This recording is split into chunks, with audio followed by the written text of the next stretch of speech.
Bravo Podcast.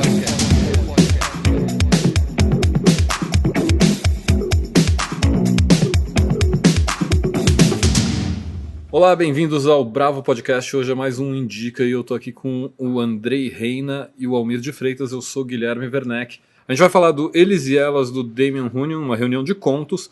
A gente vai falar do Brasil Cena Aberta e a gente termina falando do segundo volume do Hip Hop Genealogia.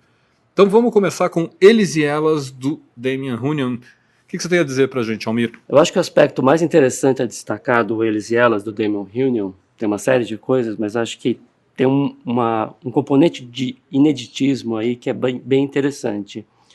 O Runyon foi um jornalista baseado em Nova York, que é o mundo que ele vai retratar nesses contos e em toda a sua obra.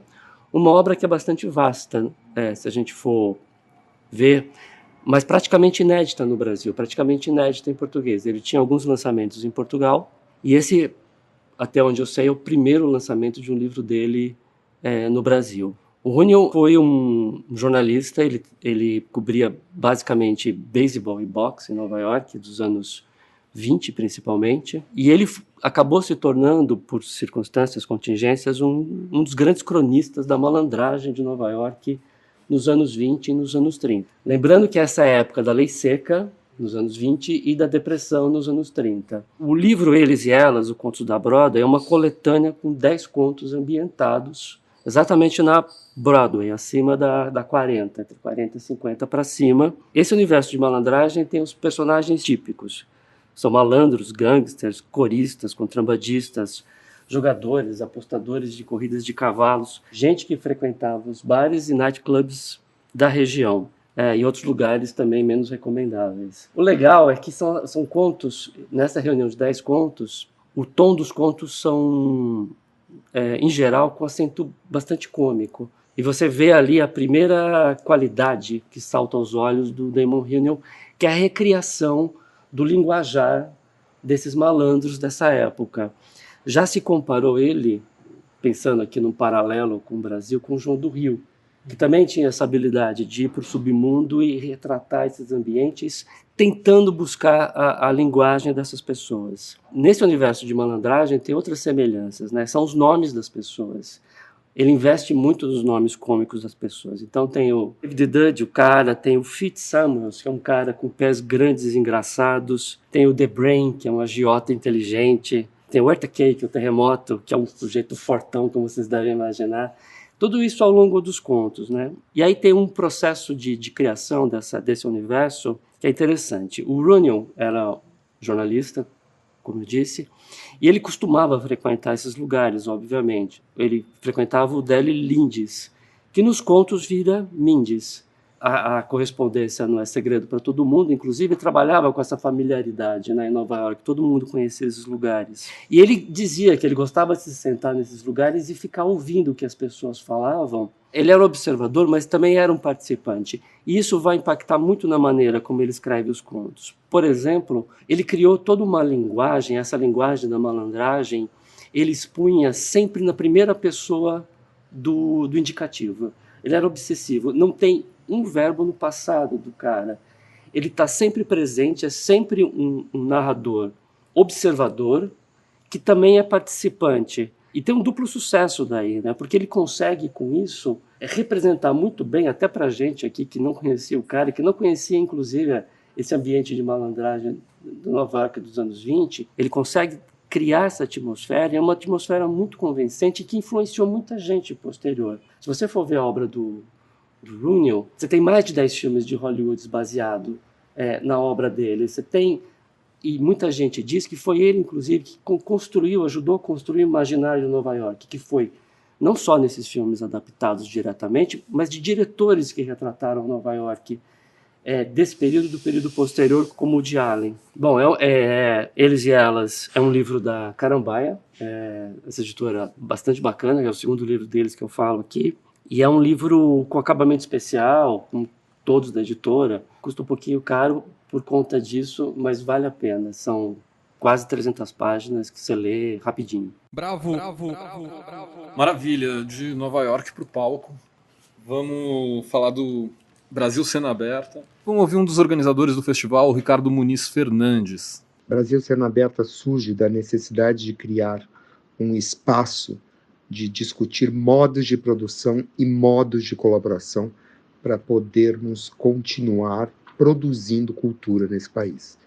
Ele é uma cena aberta por abrir essas possibilidades de discussão e troca, da criação de uma rede não só entre o norte e o sul, mas principalmente entre países do eixo sul, que são países que passam pelas mesmas dificuldades econômicas, políticas, sociais. Então, esse foi o principal objetivo de criar esse evento, o Brasil Cena Aberta. E por isso a gente está trazendo 30 programadores e curadores internacionais, principalmente do eixo sul, como Índia, Egito, Arábia Saudita, Geórgia, Uganda, Burkina Faso, países que comumente não vêm para o Brasil para assistirem espetáculos, que a gente está apresentando 15 espetáculos, 20 pitchings, 10 showcases, além de uma série de discussões e mesas redondas e debates sobre questões da cultura brasileira. Então, o Brasil Cena Aberta não é um festival, não é uma mostra, mas é algo para pensarmos os modos de produzir cultura, de fazer cultura, e como a arte e a vida é uma coisa que a cada dia que passa está muito mais próximo, pensar novos modos de vida.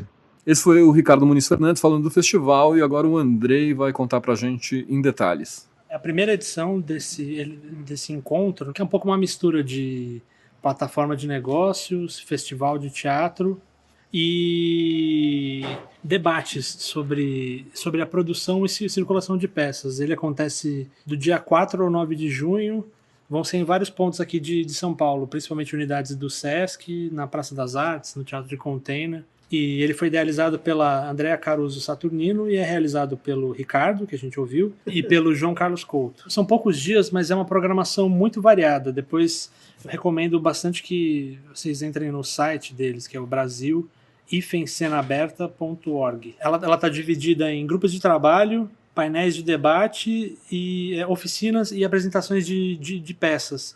E é muito interessante porque, como também é uma plataforma de negócios, eles trouxeram muita gente de fora. Tem artistas, gestores, programadores culturais de vários países. Vem da Alemanha, da França, de Burkina Faso, como o Ricardo destacou no áudio, vem da Suíça. E é interessante como eles têm essa ambição de ser um pouco mais do que uma plataforma de negócios. Também tem muitos painéis para discutir a produção do teatro aqui. Isso é muito importante porque o teatro, assim como outras formas de arte, né, como o cinema, a literatura, está passando por essa discussão sobre representatividade dos movimentos feminista, indígena, negro, etc. Isso está representado na programação. E esse encontro talvez fique muito claro no que eles vão levar lá para a Praça das Artes, do lado do Teatro Municipal aqui em São Paulo. Vai ter uma feira de livros lá. Muitas editoras, são poucas, né, mas tem algumas editoras aqui no Brasil que têm se especializado em publicar teatro, e vai ter uma programação da própria feira. Vai ter o lançamento de alguns livros muito interessantes lá do filósofo Peter Paul Pilbart, que é o diretor da N-1, também é editora. Ele vai lançar lá o livro Ensaios do Assombro. Também vai ser lançado pela Cobogó o livro da peça Preto, que foi apresentado pela Companhia Brasileira de Teatro. A peça é escrita a 6 mãos, né, pela Grace Passot, que atua na peça, pelo Márcio Abreu, que dirige, e pela Nádia Naira, que também atua. Essa peça também vai ser apresentada na mostra de espetáculos do Cena Aberta, que eu vou comentar daqui a pouquinho. Lá na feira de livros também vão ter intervenções, vão ter DJs e tal. Acho que alguns dos mais importantes é um encontro de poetas negras, que vai ter a presença da Tatiana Nascimento, que é de Brasília. Ela tem se destacado muito nessa nova cena de poesia. Vai ter uma intervenção do grupo Legítima Defesa, do Eugênio Lima, chamada Necropolítica Mix. Provavelmente vai ter uma mistura de música e teatro. E no dia 7, no primeiro dia da Feira do Livro, lá na Praça das Artes, vai ter uma coisa que eu achei muito interessante, que é uma iniciativa da N-1, a editora, com uma editora de Barcelona, a No Libros, e a Casa Plana, daqui de São Paulo. Eles estão chamando isso de dispositivo, um dispositivo que chama Chamada Aberta contra o Fascismo.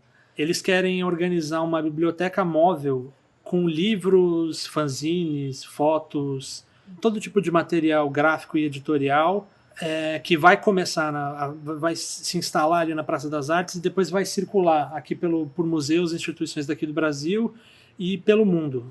Tem alguma coisa de uma ligação assim de ir para lugares que também estejam passando por esses governos de extrema direita? Eu acho que eles não apresentaram muitos detalhes na programação, né? Mas eu acredito que sim, porque como eles têm com essa ligação na Europa, no dia de Barcelona, a gente viu lá, teve eleição agora do Parlamento Europeu, com um crescimento menor do que se esperava, mas que cresceu a extrema-direita. E eles querem, e essa é uma chamada aberta mesmo, assim, as pessoas podem chegar lá na Praça das Artes e colocar o que escreveu, ou um livro que você tem, acha que tem esse perfil antifascista e doar. Uma iniciativa que parece muito bacana. Bem legal, bem legal. E a parte de teatro mesmo, de espetáculos, como é que vai ser? Então, essa talvez seja a parte que mais, que essa primeira parte, tirando essa da Feira de Livros, essa primeira parte é mais para quem é do teatro, né? Mas uma coisa muito legal é que vai ter essa mostra de espetáculos, acho que com o objetivo primordial de que ela seja apresentada para as pessoas que vêm de fora, né? Mas é uma oportunidade boa para ver peças que já saíram de cartaz. Uma delas é O Fim, do Felipe Hirsch, que a gente comentou no primeiro podcast. Depois que a gente gravou, eu fui ver e é realmente muito bom. Vale a pena. O próprio Felipe falou que talvez não entre em cartaz de novo tão cedo, assim, então vale a pena ir ver. Eles vão apresentar de novo lá no Sesc Consolação mesmo. Também vai ter a pré-estreia no Sesc Pompeia da Mãe Coragem, escrita pelo Brecht na montagem da Daniela Thomas. Deve ser uma das principais peças do ano, vai ser protagonizada pela Beth Coelho, vai ter uma banda ao vivo tocando, acho que até a Juliana Perdigão tá na banda, vai ser apresentado no ginásio, assim, com mais de 10 atores em cena, acho que isso é uma grande montagem. E a pré-estreia vai acontecer dentro do Cena Aberta. E é legal também que vão vir espetáculos de fora de São Paulo. Entre alguns mais importantes, acho que é Eles Não Usam Tênis Nike, que vem do Rio, da Companhia Marginal, formada por atores do Complexo da Maré. E vai ter um solo de Teresina, chamado Nebulosa, que é uma performance da Vanessa Nunes, e um show cinema de um grupo de BH que chama O Grivo, que eles tocam música ao vivo para curtas do Cal Guimarães e da Rivane Neuenschwander. O Cal e a Rivane, artistas visuais super importantes, tal, com uma produção plástica muito interessante, vai ter esse encontro em cena, né, com música. E talvez o legal de comentar isso da Maré, que vai entre as oficinas que vão rolar no Cena Aberta, uma que me chamou muita atenção é uma sobre agenciamento de artistas em zonas de conflito, para circular peças em lugares onde tem guerra civil, terrorismo, etc. E campos de refugiados, essas coisas. Que legal. Vai vir uma especialista em Oriente Médio e Ásia. Acho que ela trabalhou na China há um tempo. E, enfim, ela vai vir para ensinar, mas provavelmente para aprender também, né? Porque os artistas estão... E eu acho que o mais legal desse encontro é que realmente a arte, de modo geral, e o teatro especificamente, está passando por uma reorganização, né? Nessa perspectiva de cortes de patrocínios, como o da Petrobras, a dificuldade com os fomentos municipais, as pessoas estão sendo obrigadas a repensar, né, formas de produzir e de circular. Certamente. Embora em São Paulo a gente esteja vendo que pelo menos promessa de fomento existe, né? Pelo menos aqui tem uma perspectiva mais otimista, né? Mas como tem essa vocação nacional, acho que é um encontro bem importante. Vale a pena ficar de olho na programação. Maravilha.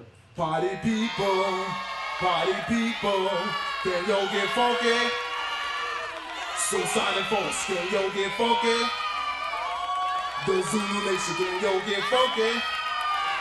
Yeah, just hit me. Just face the funk and hit me. Just get on down and hit me. Bom, agora a minha indicação para terminar é uma indicação que eu vou falar rápido, mas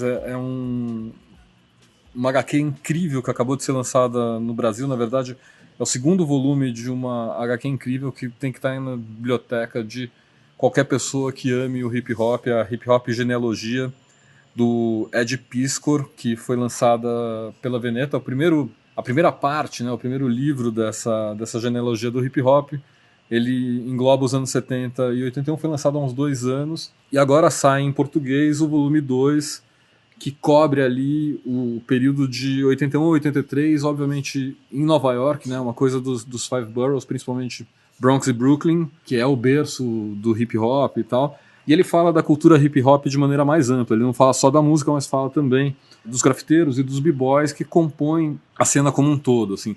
É muito legal, é um trabalho esmerado.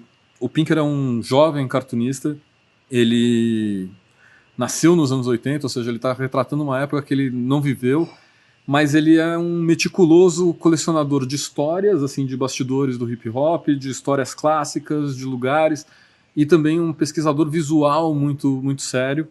E ele tem uma super influência assim, dos quadrinhos da Marvel dos anos 60, sabe? Aqueles quadrinhos do Jack Kirby mesmo.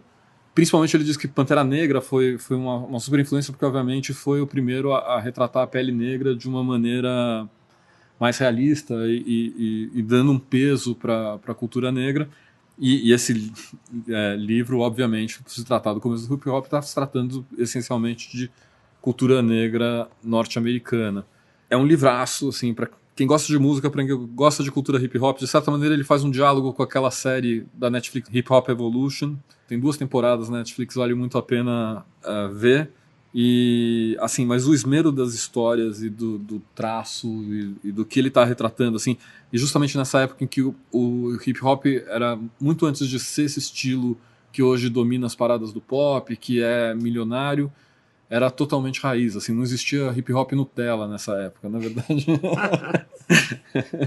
Então é muito interessante ver essa visão e ver essa recriação desse universo tão rico que, de certa maneira, mudou a música radicalmente nos anos vindouros, né? Depois do hip hop, você tem uma ruptura da canção que nunca mais vai ser recuperada, né? Vocês não estão vendo a capa aí, mas eu tô vendo que aqui o que tá segurando tem tipo um África Bambata gigante prestes a segurar o mundo nas próprias mãos. Sensacional. Não, sensacional. Vale a pena na livraria mais perto de você. Então é isso, esse foi o Indica dessa semana. Na próxima a gente volta com o podcast grandão. Abraço. Bravo.